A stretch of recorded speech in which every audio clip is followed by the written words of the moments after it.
నీకు నచ్చటం నచ్చకపోవడం కాదు ఇక్కడ ముఖ్యం. ఇక్కడ ఏంటంటే సరైన అవగాహన తెచ్చుకొని దాని ద్వారా మనకి శాస్త్రం అనేది మనం తెలుసుకున్న తర్వాత అప్పుడు భక్తి చేయడం అనేది దాని ఆధారంగా చేసే భక్తి స్థిరంగా ఉండింది. నేను అనుకోండి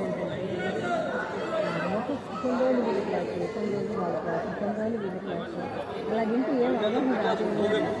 ఒకరినే బాగా చెప్పేదాన్ని ఒకరినే పట్టుకోండి.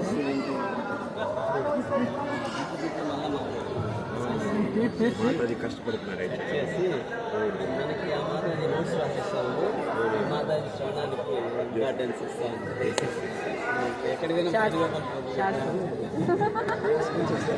నేనైతే మిమ్మల్ని ఫాలో అవుతుంటాను. అట్లా అని కాదు, వేరే వాళ్ళని వినొద్దని కాదు. అంటే ఇక్కడ ఏంటంటే అవగాహన అనేది మనం పెంచుకోవాలి. ఇవన్నీ వాటన్నిటిని మీరు సమయం ఇవ్వట్లేదు, అంతకన్నా ఏమీ లేదు. మీరు సమయం ఇవ్వరు, మెయిన్ సమస్య అంతకన్నా ఏమి జీవితంలో. మీరు చెప్తున్నారు ఒక క్లాసు భగవద్గీత ఫస్ట్, అది మేము పూర్తిగా అవగాహన చేసుకొని బైహార్ట్ చేసుకొని మేము పూర్తిగా అర్థం చేసుకుంటే దానికి ప్రాసెస్ ఏంటి? దానికి చర్చించుకోవాలి వేరే వాళ్ళతో. ఇప్పుడు మీకు వింటుంటే సరిపోయి ఇప్పుడు ఏదో పని చేసుకుంటాను, ఇది చేసుకుంటాను, అది చేసుకుంటాను, ఏదో కొంచెం వింటాను, 4 ముక్కలు నానబడి కొన్ని ఆ విన్న ముక్కల గురించి మీకు తోచిన అర్థాలు తీసుకొని దాంతో మీకు తెలిసినట్టుగా మీరు ఫీల్ అవుతూ ఉంటారు. అది మెయిన్ సమస్య. అక్కడ ప్రశాంతంగా శ్రద్ధగా కూర్చొని విని మీరు వచ్చినటువంటి విషయం యొక్క అవగాహన సరిగా ఉందా లేదా అని చెప్పి చెక్ చేసుకొని దానికి అందుకోసం సాంగత్యం చేయడం అనేది ముఖ్యం. అది సో సాంగత్యం వల్ల ముఖ్య ఉపయోగం ఏంటి? ఓకే వచ్చాము తిన్నాము వెళ్ళిపోయాము అనేది కాదు. సాంగత్యం యొక్క ముఖ్య ఉపయోగం నీకు భక్తి పట్ల ఉండే అవగాహన, సో వేరే వాళ్ళతో నీకన్నా శ్రేష్టమైనటువంటి భక్తులతో అడిగి తెలుసుకొని అసలు ఆ విధంగా నీలో ఉన్నటువంటి సమస్యల్ని, నీలో ఉన్నటువంటి సందేహాలని నివృత్తి చేసుకోవాలి. నీలో ఉన్నటువంటి తప్పుడు ఏదైతే కాన్సెప్ట్స్ ఉన్నాయో వాటిని మొత్తం శుద్ధి చేసుకోవాలి. అది సాంగత్యం యొక్క ముఖ్యం. ఇప్పుడు ధామాల్లోకి వచ్చినా కూడా ముఖ్య ఉద్దేశం ఏంటి అంటే మనకన్నా శ్రేష్టమైనటువంటి వైష్ణవుల యొక్క సాంగత్యాన్ని పొంది మనకి ఏ అవగాహన ఉందో అందులో ఉన్న లోపాలను మనం సరిదిద్దు చేసుకొని ఈ విధంగా నా భక్తి జీవితంలో ఒక మార్పు తెచ్చుకోవడం, ఇది ముఖ్య ఉద్దేశం. అర్థమైందా?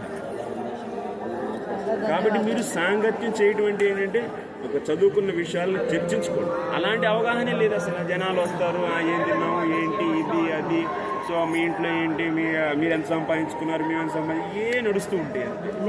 శారీరక సంబంధం.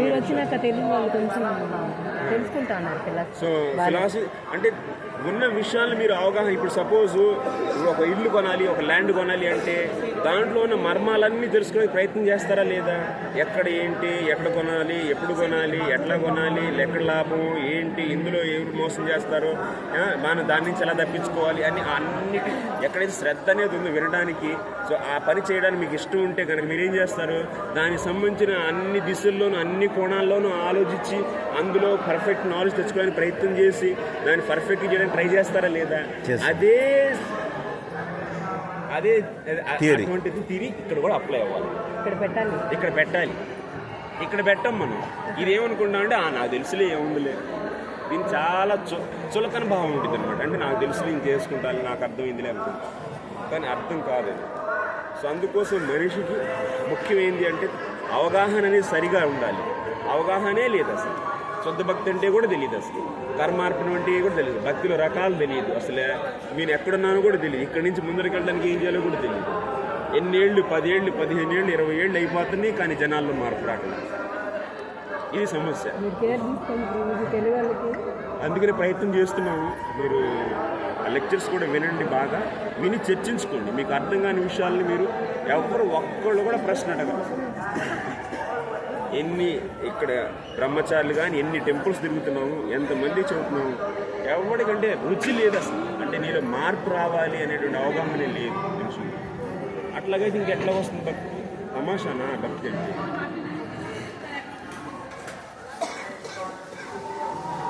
భక్తి పట్ల అవగాహన అనేది రావాలి. అంటే మీరు అనుకుంటారు, అమ్మో ఇంత చదవాలా, ఎన్ని తెలుసుకోవాలి, ఎన్ని తెలుసుకుంటేనే భక్తి అంటే సులభమే కదా. భక్తి సులభమే, కానీ శుద్ధ భక్తి సులభం కాదు. హరిబోల్ భక్తి సులభం ఏదో అంటే ఇప్పుడు సపోజ్ ఒక అరగంట జపం చేయడం, లేకపోతే 2 నిమిషాలు చేయడం, కానీ మొత్తం జీవితం మొత్తం డెడికేట్ చేసి 24 గంటలు భగవంతుడినే చేయాలి, భక్తే చేయాలి, సాక్షాత్ భక్తే చేయాలి అనేటువంటి స్థితికి రావాలంటే అప్పుడు శాస్త్రం కావాల్సింది. అప్పుడు చాలా అవగాహనలో మార్పు రావాల్సింది. లేకపోతే అవ్వ కావాలి బువ్వ కావాలి తోడ కొంచెం భక్తి చేస్తారు 2-3 గంటలు, మిగతా కూడా ఎంజాయ్మెంట్ చేస్తాను, అన్నీ నడుస్తూనే ఉంటాయి, సర్లే వెళ్తూ ఉంటాం. అలాంటిది వెళ్తూ ఉంటే అలాంటి భక్తితో హృదయం అనేది పూర్తిగా శుద్ధమైతే ఏం కాదు.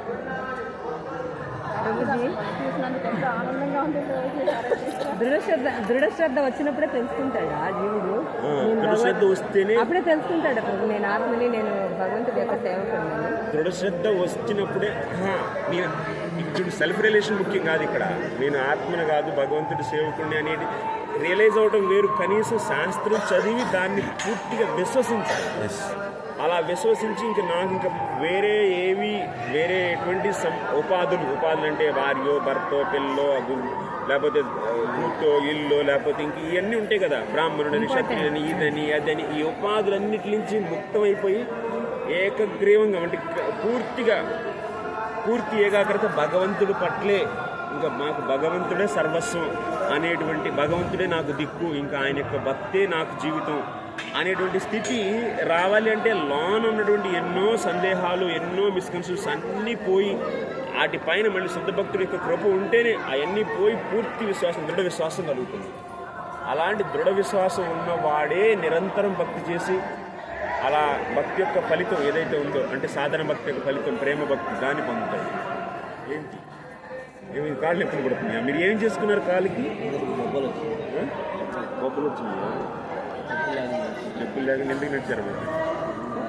మళ్ళీ ఎప్పుడు వస్తామో తెలియదు కదా. వస్తారులేండి. సరే మాత చేసుకోగలుగుతాం భగవంతుడు.